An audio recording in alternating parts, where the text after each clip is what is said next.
எங்க கரூர்லயா? எப்ப இன்னைக்கா?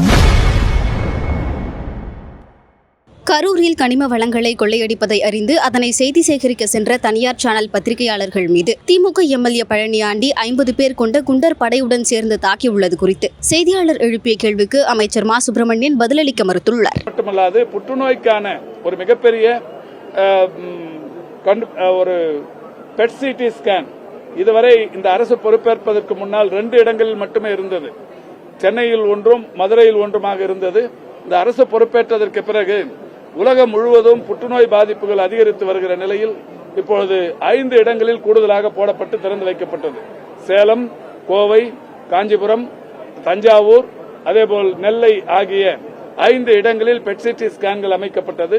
தொடர்ச்சியாக இன்றைக்கு திருச்சியிலும் பெட் சிடி ஸ்கேன் என்கின்ற வகையில் மகாத்மா காந்தி அரசு மருத்துவக் கல்லூரி மருத்துவமனையில் அதுவும் ஒரு 9 கோடி ரூபாய் மதிப்பீட்டிலான அந்த பெட் சிடி ஸ்கேனும் இன்றைக்கு பொருத்தும் பணிகள் நடைபெற்றுக் கொண்டிருக்கிறது.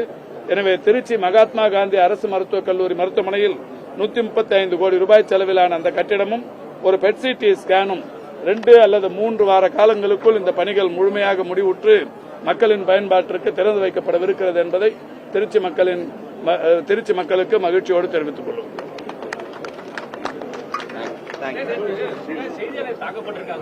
எங்க கரூர்லயா? எப்ப இன்னைக்கா?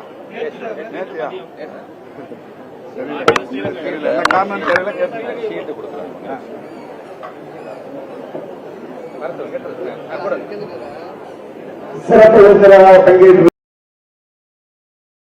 செய்திகளை உள்ளது உள்ளபடி தெரிந்து கொள்ள ரெஃப்ளெக்ட் நியூஸை சப்ஸ்கிரைப் பண்ணுங்க.